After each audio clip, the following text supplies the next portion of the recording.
بسم الله الرحمن الرحیم. اینا پدری حبیب مو همو عبدالمناب بود کی بود همو گذشته است خدا رحمتش کنه. در وقت زنده بودنش اینترویوهاش گرفتن ولی در همون چیزا پرسیده است پرتوفتیان هر جو اینستاگرام و دیگر یا تماشا کنه چه گپ میزنه. تو من میگم ای مردن نمیترسم و من برای همین مردن آمادگی دیدستم. من ای جوانی من تیاری دیدستم.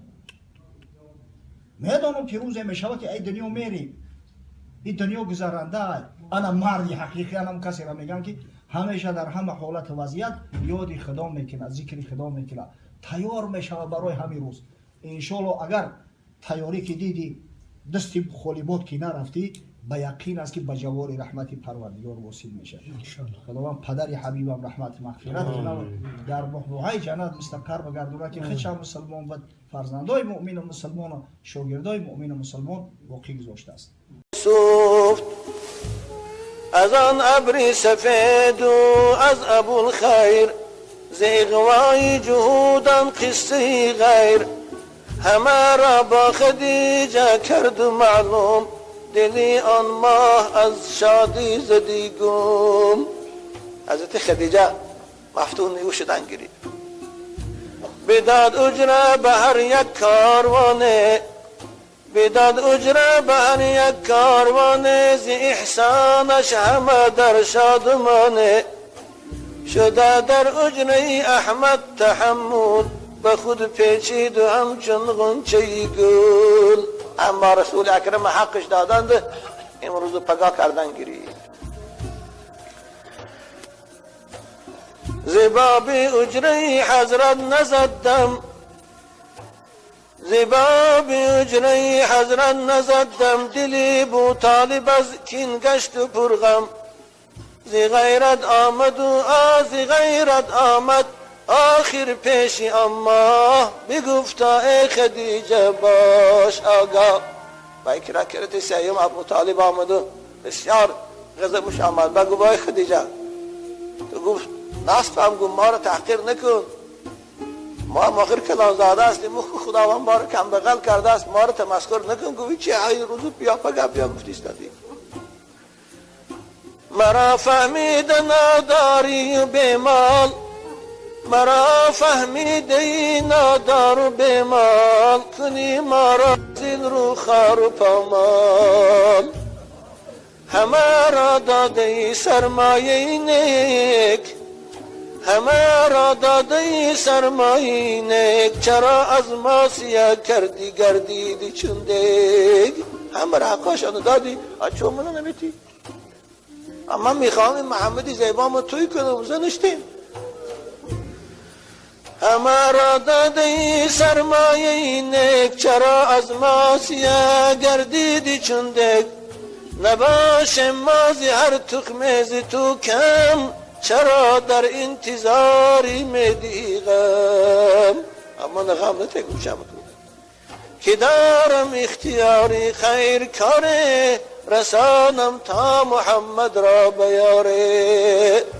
مقصدی من آقای توی کردنی محمد گو که تجری دست آن سروی روانم که تجری دست آن سروی روانم خراب از بحر آبادی شو جونم. آخی محمدی من گو حالا زن نداره به خاطر اول من خیلی عذاب روحی کشید ایستادم یا جا آبادش کنم که آن شه از بری امیدی گنجه که آن شه از بری امیدی گنجه کشید در این سفر بسیار رنجه. چرا در اجرش سازی تعلل چرا در اجرش سازی تعلل که بخشم تا به سروم غنچه گل. اما میخوام برای این سرو زیبام یک گل غنچه را تقدیم کنم. آخی خدیجه شد چو غنچه در تبسم. حضرت خدیجه با خندشان گرفت. خدیجه شد چون غنچه در تبسم بتاب ناز و عشوه شد اندر تکلم. نبیتوان راز دین آخر نهفتن نبودش چاره از غیر گفتن. زیر عزیزان من ایخ چیزی نیست که در دل پنهان مونه. بنابر دیگه خدیجه هم طاقت کردن تانسته آن آرزویی که در دلش میپرورید او را به آشکار برای ابو طالب بگفت. نبی توان راز دل آخر نهفتن، نبود اشاره از غیر گفتن، زی سوز داغ دل شد به تحمل، در آمد در سخن آخر چه بلبل. محیط عشق میزد در دلش جوش، دریای عشقی در دل خدیجه که تلاطم کرد دیگه نتانست خوش کنترل کنه. حیاش هم یک طرف شده، دیگر آبروی زنانش هم یک طرف شده، بسانه خوش کشان. محیط عشق میزد در دلش جوش، کجا ماند عروسی عشق رو پوش. عروس عشق هیچ جا پنهان نمیمونه. چو زلفی سنبولش با خود زده پیچ، نیافت از غیر گفتن چاره ایچ.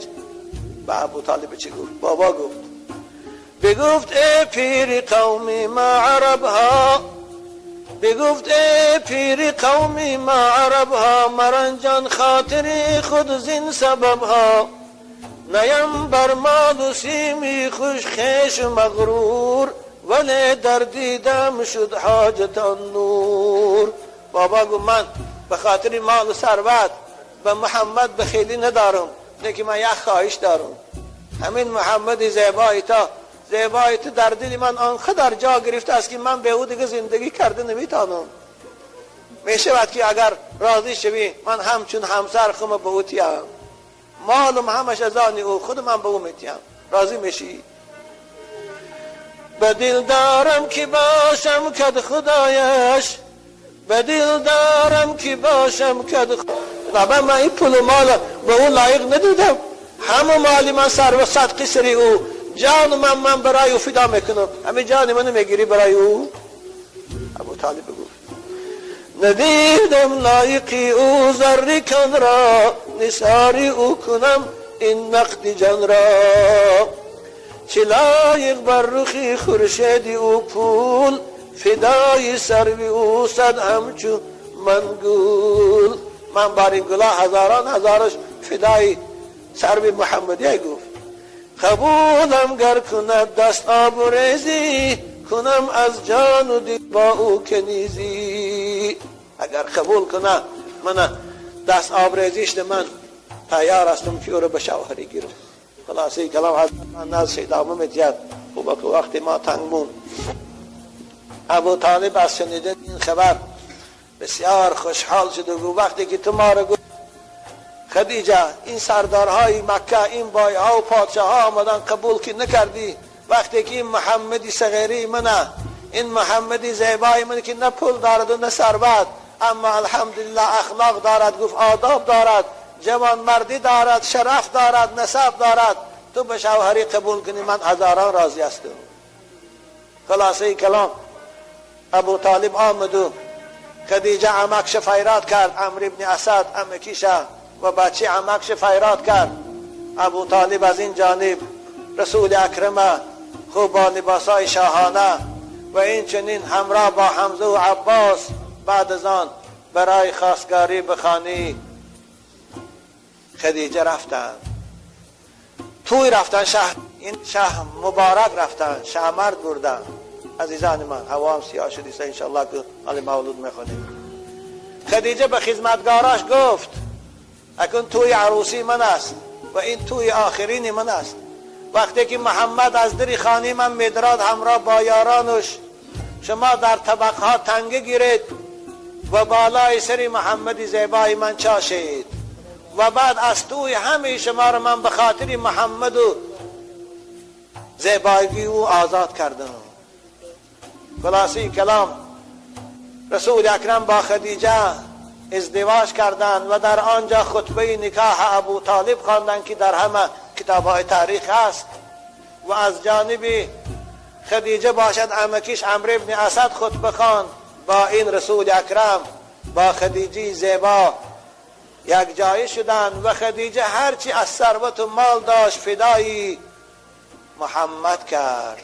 خلاصه کلام عزیزان من، بعد از 15 سال یک جایگی با محمد که رسول اکرم 6 فرزند زیبای خود از خدیجه یافته بود. عزیزان من توجه کنید، یکی از اونها فرزند نخستشان قاسم بود که رسول اکرم ابوالقاسم کنیتشان به نام اوست، از خدیجه است. بعد از او باز 4 دختر دیگر شد، یکی زینب شد، یکی رقیه شد، یکی گلسم شد، یکی فاطمه زیبا، فاطمه زهرا، نور چشمی مصطفی صلوات الله و سلامه علیهم او شد. بعد از فاطمه باز پسر دیگری هم شد به نام طاهر که او عبدالله میگن اما لقبش طاهر است و طیب. یعنی 6 فرزند رسول اکرم، 2 پسر و 4 دختر از خدیجه شد. بسم الله الرحمن الرحیم.